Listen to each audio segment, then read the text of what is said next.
So our today's topic is D block element. So what is D block elements and what are their position, where in the periodic table they are situated? Today we all discuss about these things. D block element क्या होते हैं, कहाँ पर होते हैं, इन्हीं सब के बारे में आज हम इस वीडियो लेक्चर में पढ़ेंगे. First of all, what is D block element? D block element ऐसे एलिमेंट्स को कहा जाता है जिनका लास्ट इलेक्ट्रॉन डी सबशेल में आए, जिसको हम अभी हमारा इलेक्ट्रॉनिक कॉन्फ़िगरेशन रहेगा उसके ज़रिए भी हम क्लियर कर लेंगे. But specifically D block element उन्हीं को कहा जाता है, ऐसे एलिमेंट जिनके लास्ट इलेक्ट्रॉन डी ब्लॉक में जाए, डी सबशेल में जाए, उन्हीं को हम डी ब्लॉक एलिमेंट कहते हैं. यही हमारा क्लासिफिकेशन का बेसिस है. Now the next question is position of D block element. D block element की पोजीशन क्या होती है?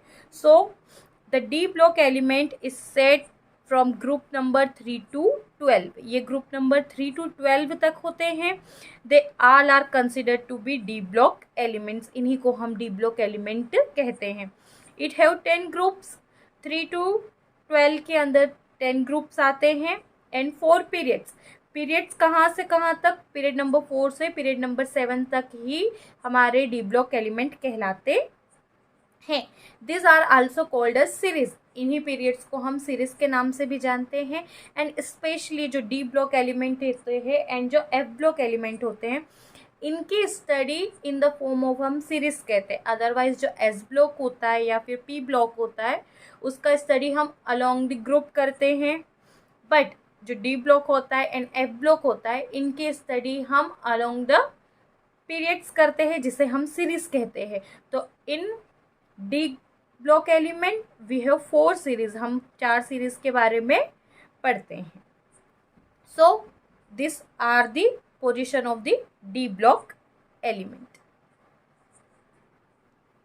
Now the next question is what is their electronic configuration. इनका इलेक्ट्रॉनिक कॉन्फ़िगरेशन क्या होता है? So general electronic configuration NS2 1 to 2 and N-1 D 1 to 10. इसका मतलब क्या होता है? इसका मतलब ये होता है NS जो भी हमारा N principal quantum number show करता है, NS हमारी ऑर्बिट शो करता है. इसका मतलब है कि N पीरियड नंबर शो करेगा, S ऑर्बिट नंबर शो करेगा, N1 to 2 electron number show करेंगे.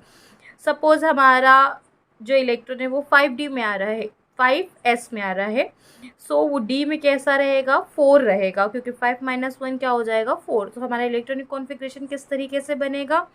यदि 5S1 है तो हमारा 4D 1 to 10 कुछ भी रह सकता है. आइए इसी जनरल कॉन्फ़िगरेशन को हम हमारे एग्जाम्पल के थ्रू समझने की कोशिश करते हैं एंड देखते हैं कि क्या ये जनरल फॉर्मूला सभी पर फिट हो भी पाता है या नहीं. सो फर्स्ट हमने किसका लिया है? हमने फर्स्ट ट्रांजिशन सीरीज का ही एक एलिमेंट लिया. अच्छा, जो अधिकतर डी ब्लॉक एलिमेंट्स होते हैं इन्हें हम ट्रांजिशन सीरीज के नाम से भी जानते हैं. अभी ट्रांजिशन क्या होता है, कैसे होता है, ये जब हम डी ब्लॉक की प्रॉपर्टी पढ़ेंगे तब इसे बहुत अच्छे से समझेंगे एंड ये भी समझेंगे कि सभी D block element transition element नहीं होते, जबकि सभी transition elements D block elements होते हैं. सो हम वापस आते हैं हमारे इलेक्ट्रॉनिक कॉन्फ़िगरेशन पे, समझते हैं. First of all, scandium electronic number क्या होता है? इसका एटॉमिक नंबर होता है 21. So according to above principle हमारा इलेक्ट्रॉनिक कॉन्फ़िगरेशन कुछ इस तरीके से लिखा था. फर्स्ट इलेक्ट्रॉन किस में जाएंगे? 1s2 में. Then second 2p6. It means first shell है, एस ऑर्बिट है और उसमें 2 इलेक्ट्रॉन्स गए हैं. सेकेंड शेल है, एस ऑर्बिट है, 2 इलेक्ट्रॉन्स गए. सेकेंड सेल है, पी ऑर्बिट है, 6 इलेक्ट्रॉन गए एंड देन फर्दर ऑन गए. इसमें लास्ट हमारा इलेक्ट्रॉन किस में आ रहा है? डी में आ रहा है. इट मीन्स ये किस ब्लॉक का एलिमेंट हुआ? डी का हुआ. सिमिलरली टाइटेनियम में लास्ट इलेक्ट्रॉन हमारा किस में आ रहा है? डी में. अगेन डी में आ रहा है. एंड यदि हम हमारा जनरल कॉन्फ़िगरेशन देखते हैं which is NS2, so here 4s 1 और 2. आप समटाइम देखेंगे 1 भी मिलेगा, समटाइम आप देखेंगे एस के नंबर्स में भी चेंज मिलेगा. हम जैसे जैसे आगे आते हैं वैसे वैसे हम इस चीज़ को समझने की कोशिश करते हैं. सिमिलरली क्रोमियम का भी हमारे पास क्या है 1s2 2s2 2p6 3s2 3p6 4s2 3d10।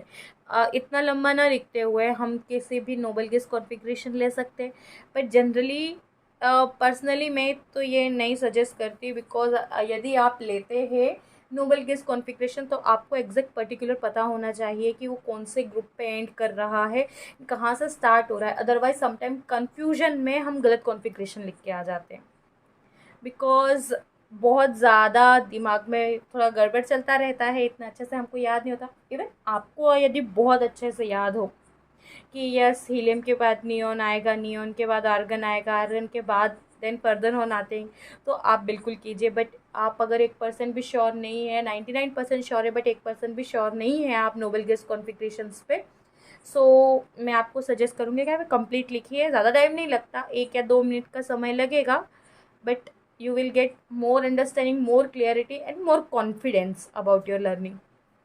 So मैं पर्सनली यही करती हूँ, मैं मेरे स्टूडेंट्स को भी यही कहती हूँ, दैट्स वाई मैं आपको भी ये कह रही हूँ। Okay, so next is manganese. Manganese का electronic configuration 1s2 2s2 2p6 3s2 4s6 4s3 3d5। यदि आप देखेंगे इसके जो हमारा डी ऑर्बिट है, डी ऑर्बिट में कितनी शेल सब शेल्स होती है, तो डी ऑर्बिट में 5 सब शेल्स होती हैं। अभी 5 ये कैसे फील्ड है, ये हाफ फील्ड है। किस तरीके, यदि हम इनका रिप्रेजेंटेशन बनाने की कोशिश करते हैं तो हमारा रिप्रेजेंटेशन कुछ इस तरीके से दिखाई देगा। फॉर एग्जाम्पल हम ले रहे हैं, ये हमारी क्या है, डी ब्लॉक है। ओके, तो इसमें हमारे 5 इलेक्ट्रॉन्स फिल्ड आउट है, तो 5 इलेक्ट्रॉन्स 1 2 3 4 5, इन जो हमारा 4s है वो तो कम्प्लीटली फिल्ड आउट है। So this configuration is said to be highly stable. किस तरीके का कॉन्फ़िगरेशन रहता है, ये बहुत ज़्यादा स्टेबल कॉन्फ़िगरेशन माना जाता है। दैट्स वाई जो हमारा मैग्नीस रहेगा, it is highly stable in nature. ये किस तरीके से रहेगा, बहुत ज़्यादा स्टेबल नेचर में रहेगा। नेक्स्ट इज कोबाल्ट, निकल, जिंक, यूट्रिबियम, ये सभी के एग्जैक्टली सेम ही कॉन्फ़िगरेशन आते हैं, कोई चेंजेस नहीं है। बट कुछ हमारे पास इस तरीके भी आते हैं जो थोड़े फ्लक्चुएशन देखने को हमें मिलता है। फॉर एग्जांपल निकल, निकल का हम कॉन्फ़िगरेशन देख रहे हैं, यहाँ क्या लिखा है 1s2 2s2 2p6 3s2 4p6 3a2 3d10। अब यहाँ हमारे डी ऑर्बिट है, अगेन हम इसका कॉन्फ़िगरेशन बनाने की कोशिश करते हैं, यही हमारे पास डी है। 8 इलेक्ट्रॉन्स है, 8 इलेक्ट्रॉन्स को हम किस तरीके से फिल करते हैं, 5 हो चुके हैं, 7 एंड 8, 2 हमारे पास अभी भी अनफिल्ड है। सो जो हमारा एस ऑर्बिट रहता है, जो 4s ऑर्बिट रहता है, इसके 2 इलेक्ट्रॉन जैसे ही हम एनर्जी थोड़ा देते हैं, ये अपने इलेक्ट्रॉन जंप करके डी ऑर्बिट को क्या करते हैं, फुलफिल करवा देते हैं।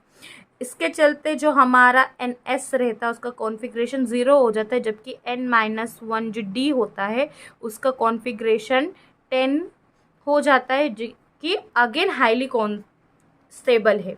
हाईली स्टेबल कॉन्फ़िगरेशन होने के कारण हमारे पास ये फ्लक्चुएशन देखने को मिलती है, और इसी फ्लक्चुएशन के ज़रिए हमें ट्रांजिशन देखने को मिलता है जो कलर कंपाउंड फॉर्मेशन करते हैं।